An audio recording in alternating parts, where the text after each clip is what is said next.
Welcome to the Nordic News podcast. This is, episode 1. We're very excited to be starting this new, multimedia project. Our hosts, I'm Daniel. I'm Will. I'm Charlie. Lucas. Yeah, and we have two very special guests here with us today. Introduce yourselves. I'm Mr. Omar, English teacher, avid teacher. Mr. Garcia or Izzy Garcia, English teacher and avid teacher as well. Nice. Well, I guess to start off this discussion, my first question is, how are you guys doing today? Pretty good. Wednesday, short day. And we were looking forward to this podcast. Pretty cool opportunity. And it's something new and refreshing. So honored to be the first guest. Yeah, doing great. Like you guys, we have just a week and a half push left until winter break. So like you're all excited. I think teachers get excited too for the breaks as well. So it's been good. And like Mr. Omar said, it's really cool that you guys are doing this. I think this is something that we should have at our school, and to see our faces and see you guys doing this, it's really cool. I think it's the start of something really special for you guys. So it's exciting. It's exciting to be here too. Yeah. You guys touched on this a little bit, but what classes are you teaching this year? Yeah, so I have 2 9th grade English classes, and I teach an IB 11 class, which we know a lot of us know what IB is, and then I have a 10th grade AVID class, so similar to Mr. Omar. Yeah, it's the 3 classes that I'm teaching. I teach 4 classes of English 12, Gen Ed English 12, and 1 class of AVID 11. So all upperclassmen, and it's pretty good. Getting students ready for life beyond high school is a very exciting thing, and honored to be part of that. I guess I don't know if they know more about it, but I don't really know what AVID is. What's that program? Yeah, so AVID is a college and career ready course that students apply for in 8th grade, and in 8th grade they do interviews with the teacher and some counselors at our school. And typically AVID seeks out students who are usually the first in their family to go to college, or maybe can't afford college, or maybe they have those kind of thoughts. And so AVID seeks students who are kind of struggling as well. I would say our range is like 2.3 to like 2.8 range. We're looking for students who are kind of making an effort but need some support. And that's kind of where we come in as teachers and the counselors and some other people like Mrs. Monahan. She's our AVID coordinator at our school. And basically it's just this huge team and support that helps students freshman, sophomore year kind of take notes how to be a high schooler. And then you get to junior, senior year, like Mr. Omar, he can probably speak to the junior year. You start focusing on kind of college and getting ready for applying to college and financial aid and all that stuff that kind of comes with college, which a lot of students, these guys, don't know about, because it's just something that, it's expected, I think, for a lot of us to know about, but sometimes if we don't have access to these things, then we don't really know about them sometimes. So really just support them and help them, and hopefully get them to have a goal at the end of high school. That's our kind of a big mission for us. Yeah, absolutely. Pretty new program to Inglemoor. Last year's AVID cohort was the first AVID graduate class. So that was pretty awesome and amazing. And it's something that's fairly new to Inglemoor, but I think it's very helpful and builds community, and also helps give students the skills that they need to strive in high school, but also beyond high school. 9th and 10th grade is focused on like study skills and how to kind of manage your current classes, and 11th and 12th grade is more so focused on college and scholarships and college essays, etc. So each year the curriculum changes, but what's pretty cool about it is that students stay with that cohort for all 4 years. Of course, some students kind of joined in halfway through or something like that, but it's really great, and I hope that we continue to build on it. District, please don't take AVID away. Don't take AVID away. Yeah, that's really impactful. My mom was actually the first person in her family to go to college. That's amazing. So that really resonates with me and my family. So I really appreciate what you guys do with that. Of course, yeah, man. It's awesome. Just inspire the next generation. Inspire our teachers, I think. Yeah. How'd you guys get into teaching AVID? Teaching AVID for me, I just wanted to work with those kind of students, students who want more but don't necessarily how to achieve that, whether it's how to take notes or, hey, I want to go to college, but I can't afford that, because, I didn't grow up with a lot of money. So I definitely resonate with a lot of kids who didn't grow up with a lot of money and have to make sacrifices to go to college. So I feel like for me, it's a way to give back, but also I feel like that's what I'm here to do is, my purpose is almost to help not just my AVID class, but all the students. So I think that's what hooked me in, is that you have this opportunity to work with students who really want to but need some support. So just to be that person, I think, is really special. So I think that's what made me jump out and want to do Avid, because they ask teachers, who wants to do this class or who wants to take this on, and I definitely something I jumped to when I heard about it. So. Yeah, Mr. Desatel, the principal, asked me if I would like to teach Avid, and I said yes without even kind of knowing what I was getting into. But I'm really grateful that I did. I think it's the highlight of my teaching career so far. Just the relationships that I built with students through all of these 4 years. And we teach, all the Avid teachers teach Avid 7th period, but the nice thing is sometimes students will come and spend lunch with you. Passing periods, drop by, rant about a test or something, or a teacher or something. And it's really a great way to give students kind of a homeroom or a central point in the school where they know that they are safe, taken care of, but also can improve their academic skills, and there's so many resources for them. We've been going on many field trips, and the highlight that students look forward to every year once they reach Avid 12 is the overnight field trip at Eastern Washington, which is a great opportunity for students. We've been to we've been to Central Washington University, UW. The kids this year went to Boeing. We went to Lumen Field this year for like a Marine Bio Expo. So shout out to Amy Monahan and the Avid committee for providing students with these opportunities. And I think once they graduate, they're really going to cherish these moments in Avid. What I'm like getting out of this is like, to me, Avid seems like a community. It seems like a family. Would you guys like agree? 100%. Yeah. 100%. 100%. And it's interesting because I can only speak on my class.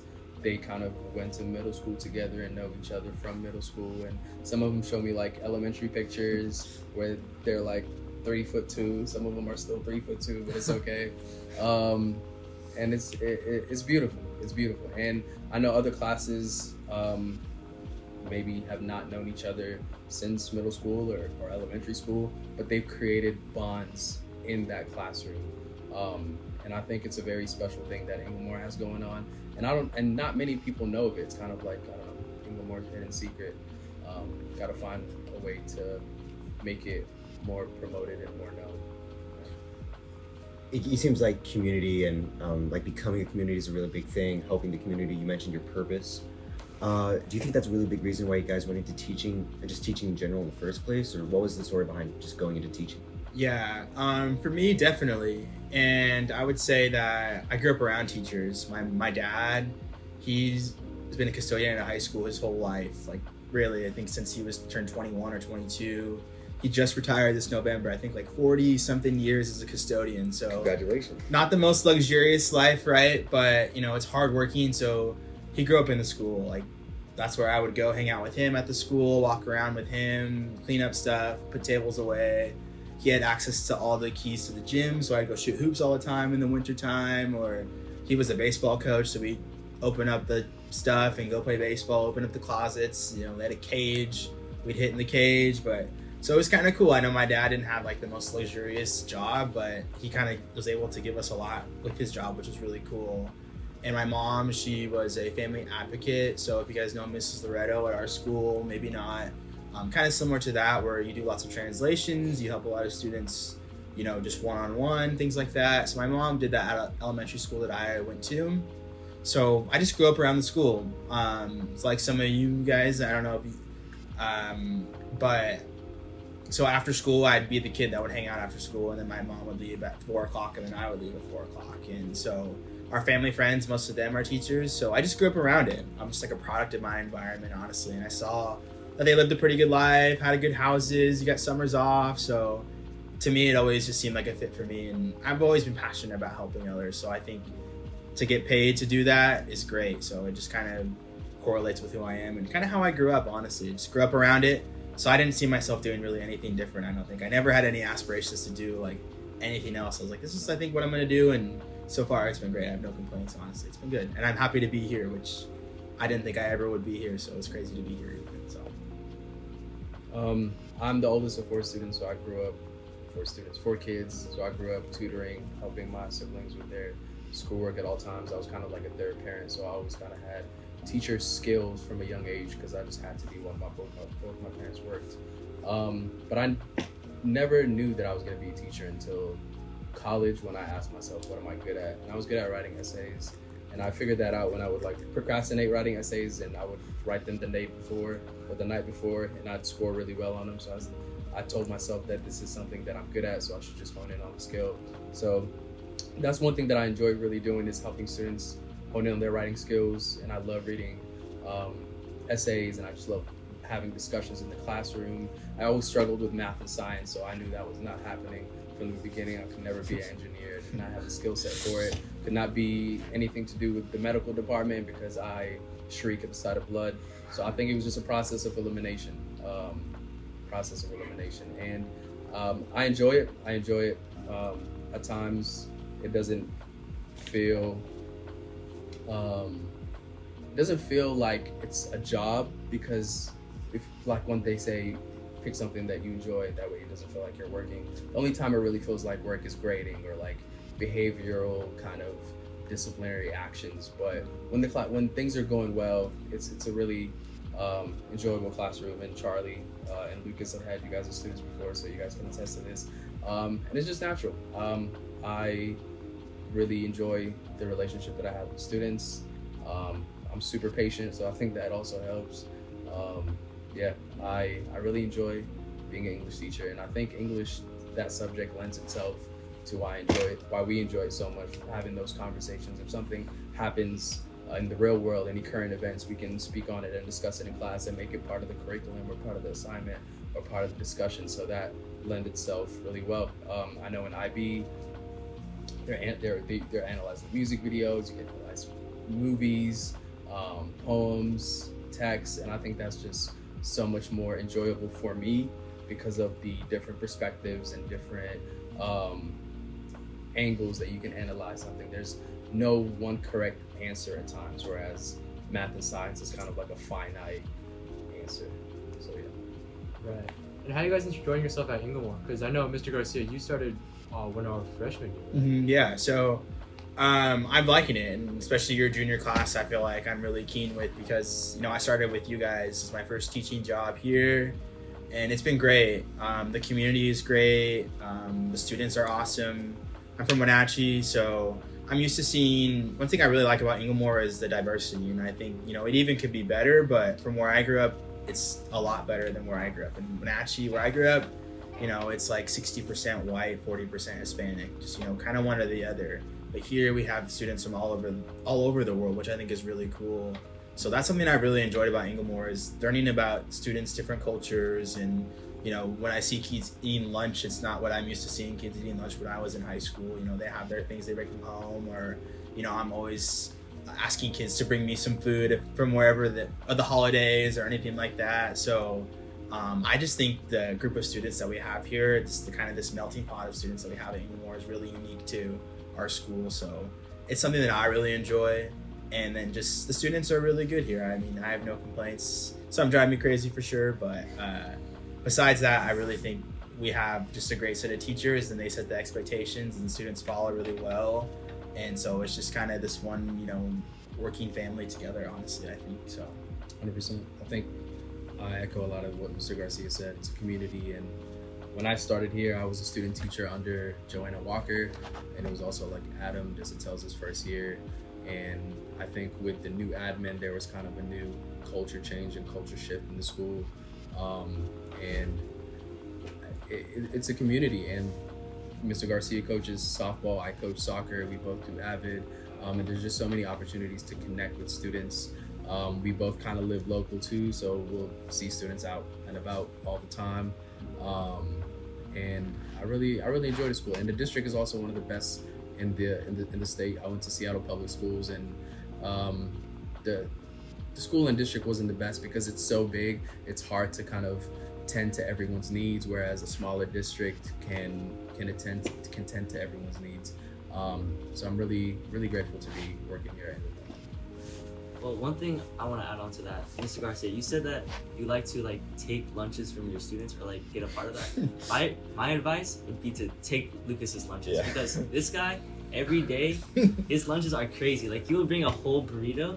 He would bring hot sauce from his house. He would bring like lime from his house. Yeah, his lunches are crazy. So My mom's Mexican, and so she makes a homemade salsa. It is the best salsa Okay. that I've Well, ever had. We're expecting some That's soon fine. then, I That's think. fine. I will. That's fine. No, that's awesome. That's Yeah. awesome. I have seen your lunches. I have. I used to eat in your room Yeah, last sometimes, year yeah, a few with times. I don't know, was that when I had burritos? I'm not sure. I don't know. But you had multiple things. You had it all set up. Sometimes your chopsticks. Sometimes. I'm and my dad's Japanese. Yeah. And so I would have Japanese lunches.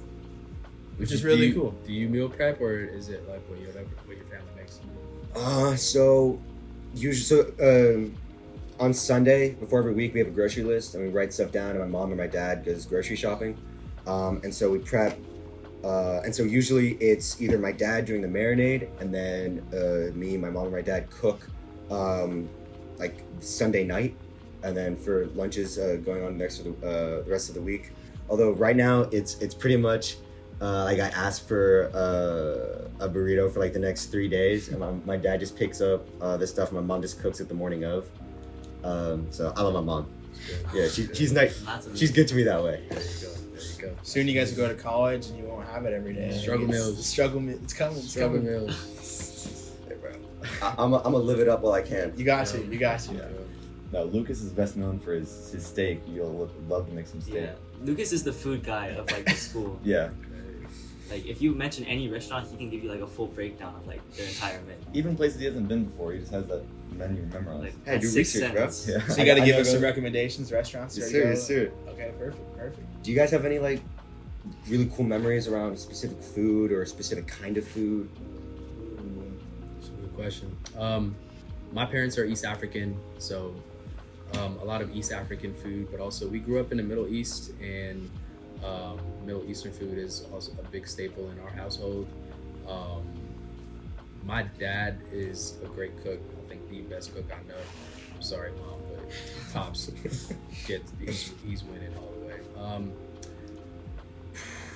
For me, one thing that I can remember is always whenever I would bring lunch, my friends' family wouldn't necessarily, they wouldn't bring home cooked food, right? So it would either be fast food or cafeteria food. And I'd always like time it. As soon as I open my Tupperware, within a couple seconds, like the smell permeates in the room, and people are noticing of it. Even at work, like all the time. I hate eating out. I hate, processed food, and I love home cooked fresh food. And a lot of seasoning, a lot of flavor.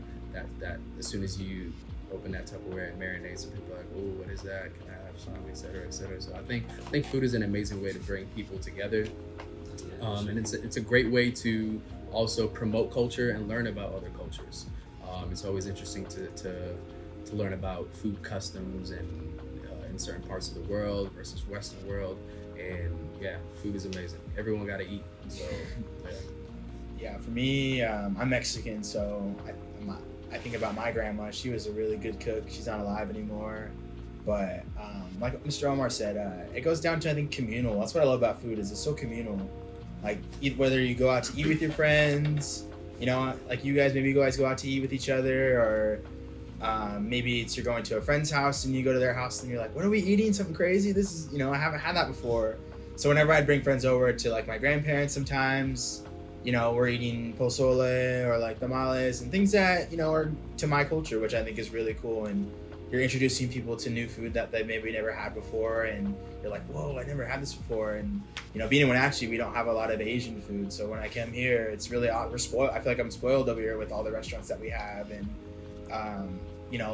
I really like Buddha Brother, the kind of Hawaiian style what we have here. It's so good. So even like Hawaiian style food we don't have over where I grew up. So I think it's just food is so awesome because it brings people together, and there's nothing more I love than, and sometimes I get reminiscent, and that's kind of my personality, but when I'm with my friends and we're all eating dinner, it's like, oh, that's kind of where we meet as a middle ground for us, is let's go get some dinner, or let's go to this restaurant, let's go try this place. So I think I love it just because, and like Mr. Omar said, you really get to connect, but also you get to learn about your friends or learn about people maybe you don't know. You find a commonality somehow in food, which I think is really cool. So Yeah. I mean, good. Yeah, this happened really quick. You said you go to Buddha Brothers. Yeah, so there are 2 locations around here. One of them is local near the rowing beach, Logboom, near Logboom. Well, one's Corner. I go to the one Yeah, it's right at off the end of 522. yeah. So there are two locations. There's that one, and then there's another one that's like further away. It's like Lake City or I don't know, Everett or something. So much better. So much better. It is Wow. better. Okay. And there's another Hawaiian place, Kona Kitchen in Linwood, that me and my dad and my brother go to a lot. That is also that's what I'd probably go to for like Hawaiian right Okay. Yeah. What about you guys? Where do you guys like to go around here? Or maybe at home? Is there anything your family cooks? Well, favorite I meal? don't know. So Yeah. like my mom, she goes to like these random Chinese websites. She finds like the most niche Chinese restaurants around Washington. We just go there. Like sometimes they have like pretty good food. I'd say probably my favorite thing that we kind of all do together is we'll have all of our friends get together at someone's house to have a potluck, and everyone's just bringing food from these different cultures. It's great to have friends from different backgrounds because everyone gets to bring different food. Yeah, no, I was about to say that too. Like, it's a beautiful bonding experience. Just Yeah. like all these different foods in front of you, like just talking about just like normal life stuff, and just eating amazing food. Yeah, no, yeah, I love it. Especially Lucas's food. Yeah. And Mr. Omar, so you said you grew up in the Middle East. Yes. Can you tell us more about that? Yeah, That's I was pretty cool. born in Abu Dhabi, which is in the United Arab Emirates.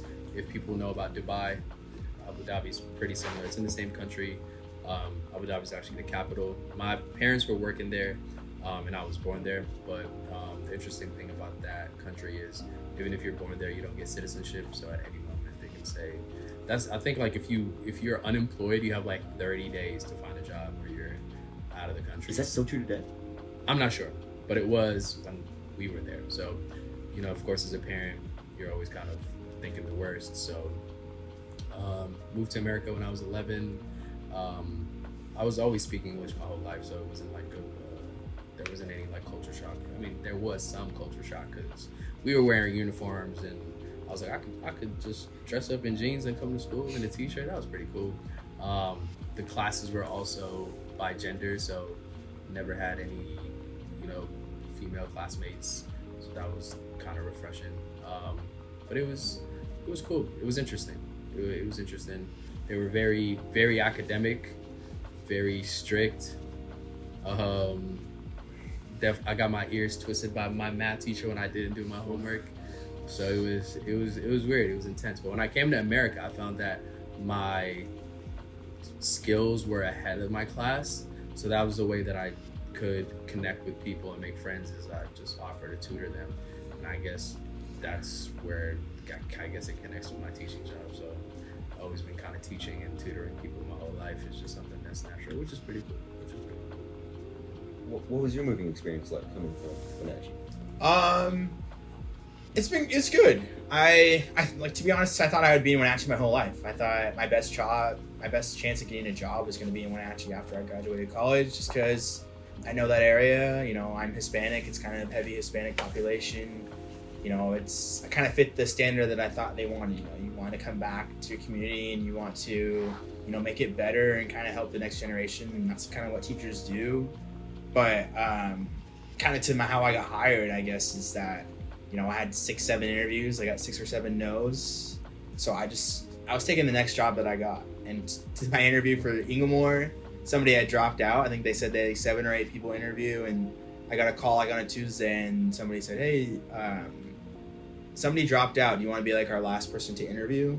So the whole time going into the interview, I was like, there's no way I'm gonna get this job. Like, I've got 7 no's. I was feeling very discouraged. So I kind of went in just like, whatever. I didn't really practice. I didn't really try. Not that I didn't try, but I didn't really like take it as seriously as I had my other ones, because I was just like, there's no way I'm the last person. And when they called me and they told me, hey, we want to offer you a job, I was like, what? I couldn't believe it. So I didn't hesitate. I think I took 2 hours. And you want to take some time to think, but I really needed a job, so that's what it really came down to.